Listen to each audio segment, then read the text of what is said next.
Bonjour à toutes et à tous, je suis ravi de vous retrouver pour un nouveau numéro du Rendez-vous de l'Info. L'association départementale pour l'aménagement des structures des exploitations agricoles dans la Marne a réalisé une enquête sur la filière bovin à l'étang. Un plan d'action va être mis en place pour lutter contre la diminution du nombre d'élevages. On en parle dans quelques instants avec une conseillère de la DACEA et un agriculteur. On ira également à Troyes pour voir comment la ville se prépare aux Jeux Olympiques de 2024. Et puis on terminera avec notre séquence quotidienne Moi Président. Mais tout de suite, voici un résumé complet de l'actualité.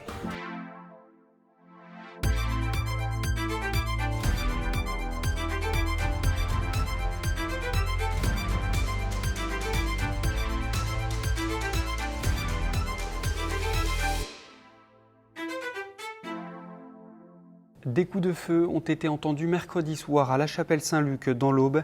Des vitres de voitures ont volé en éclats, des riverains ont été particulièrement choqués, mais aucun blessé n'est à déplorer. Appelé en renfort, le RAID a procédé à l'interpellation d'un homme tôt ce jeudi matin à Troyes.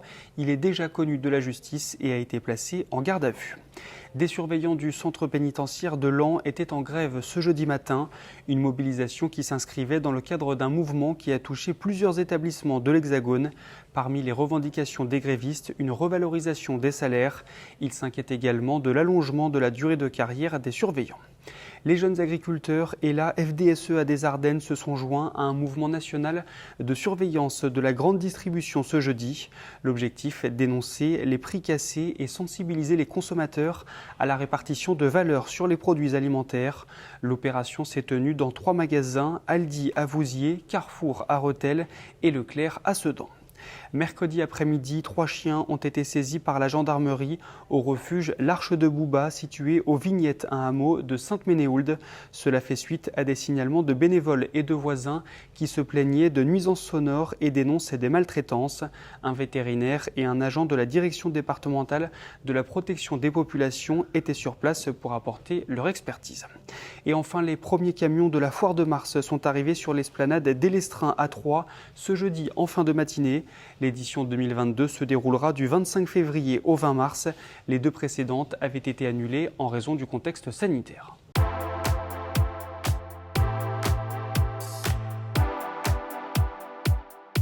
Comment lutter contre la diminution du nombre d'élevages bovins à l'étang dans la Marne? La DACEA, l'association départementale pour l'aménagement des structures des exploitations agricoles, s'est penchée sur la question. On en parle dans l'interview du jour. Je suis Caroline Ledeuil, donc je suis conseillère installation transmission à la DASEA. Geoffroy Leblanc, je suis vice-président des jeunes agriculteurs de la Marne, en charge du dossier élevage.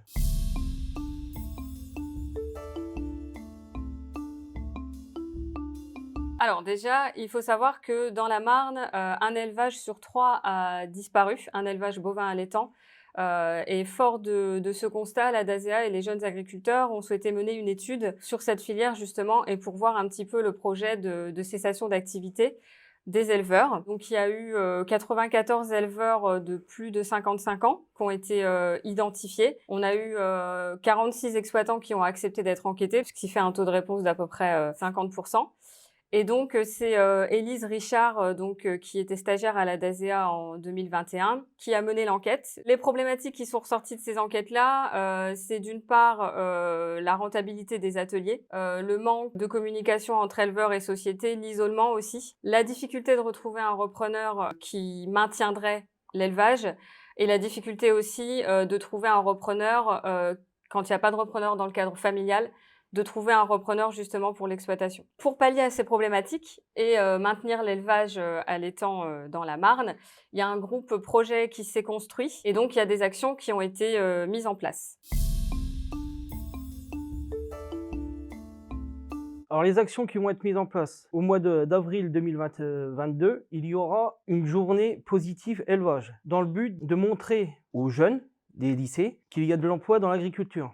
Et issu de ce repérage territorial, on a pu voir que l'emploi était un des soucis sur les exploitations aussi. Donc, nous avons décidé, avec nos partenaires, de faire une journée positive élevage. Juste à faire des actions, des portes ouvertes, aller dans les lycées agricoles et non agricoles, parce que c'est important aussi. Il y a des jeunes qui sont intéressés par l'agriculture ou même l'élevage, et qui ne seront pas dans la filière agricole. Il y a eu des actions qui ont déjà été mises en place, comme le forum de la transmission. L'objectif de ce forum, c'est de faire venir les futurs cédants, rencontrer plusieurs organismes, donc étaient présents les notaires, les centres de gestion, les banques, la MSA, etc., pour parler de leur projet de transmission, pour qu'ils trouvent les réponses à leurs questions. Par rapport au repérage territorial, sur les 46 exploitants qui ont été enquêtés, il y en a 10 qui aujourd'hui n'ont pas de repreneur identifié. Donc là, en fait, l'action qui va être mise en place aussi, ça va être de les contacter et de voir avec eux les besoins qu'eux, ils auraient dans le cadre de leur recherche de repreneurs. Déjà avec une meilleure rémunération, parce que c'est le nerf de la guerre. Des conditions de travail un peu plus évolutives, parce qu'on a recensé qu'il y avait encore des gens qui travaillaient beaucoup à la main et qui n'étaient pas mécanisés. Et se faire comprendre aussi par la société. Je pense que c'est ces points-là qui feront que la filière allaitante peut retrouver de la couleur. Chez JA, c'est notre point fort, c'est la communication. On communique beaucoup sur notre métier, sur ce qu'on fait. On a fait une campagne de communication en 2021 sur plusieurs filières. C'est une des choses pour pouvoir montrer notre métier.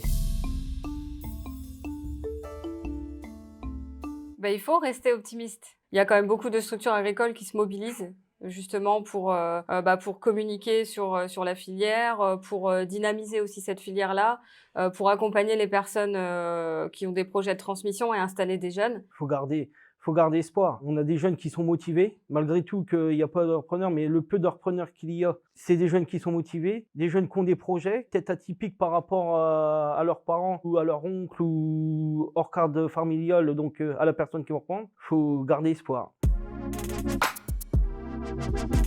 Les Jeux Olympiques de Pékin se tiennent en ce moment, mais aujourd'hui, on vous parle des Jeux Olympiques de Paris qui se dérouleront en 2024. La ville de Troyes s'y prépare déjà. Regardez.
Je pense avoir une petite expérience, une petite expertise du sport de haut niveau, mais pas que. Je veux valoriser nos territoires, les forces en présence, et puis surtout faire bénéficier de mes connaissances auprès des agglomérations, des territoires, pour qu'ils bénéficient, surtout dans l'optique de Paris 2024.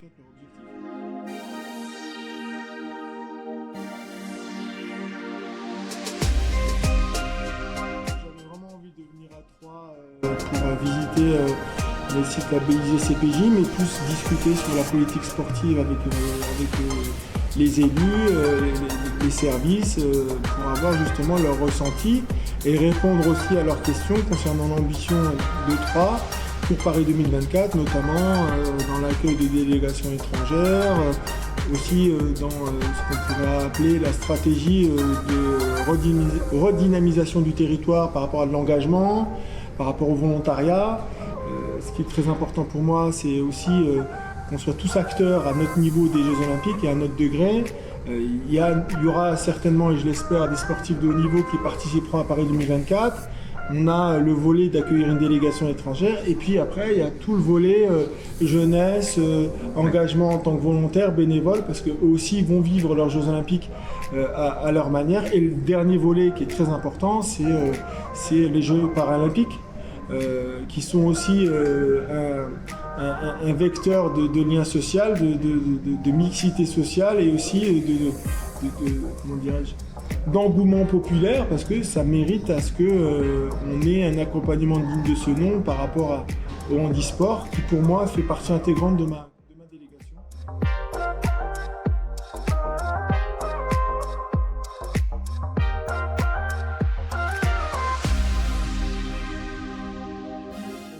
On n'est pas seulement financière, mais qu'on est partenaire. C'est important et rien de tel que d'aller sur le terrain au contact de différents acteurs, des agglomérations, pour leur montrer notre ambition et surtout la force qu'on peut avoir avec les acteurs et les agglomérations. Seul on va plus vite, ensemble on ira plus vite.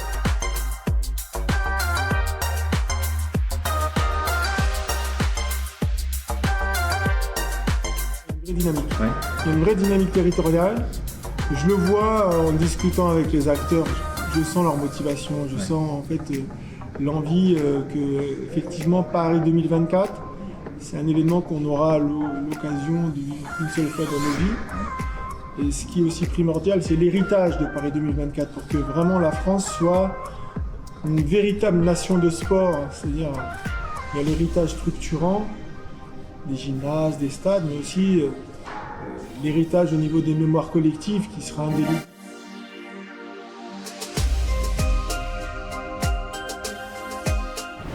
C'est la fin de cette édition. Juste avant de se quitter, je vous propose d'écouter Jean-Marc et qui nous dévoile quelle serait la première mesure qu'il prendrait s'il était élu président de la République. De mon côté, je vous retrouve ce vendredi à partir de 18h pour un nouveau numéro du Rendez-vous de l'Info. Alors moi, président, je tiens à ce que la Nouvelle-Calédonie reste dans la France parce qu'on y est très attaché par rapport à toutes les valeurs républicaines, démocratiques qu'on peut avoir en métropole. Je suis de passage en métropole depuis 1 mois et demi et j'apprécie vraiment la grandeur et les valeurs de la France. Et c'est une grande fierté en fait d'être français sans être nationaliste extrémiste. Je pense qu'on a le droit aussi d'être fier de notre patrie.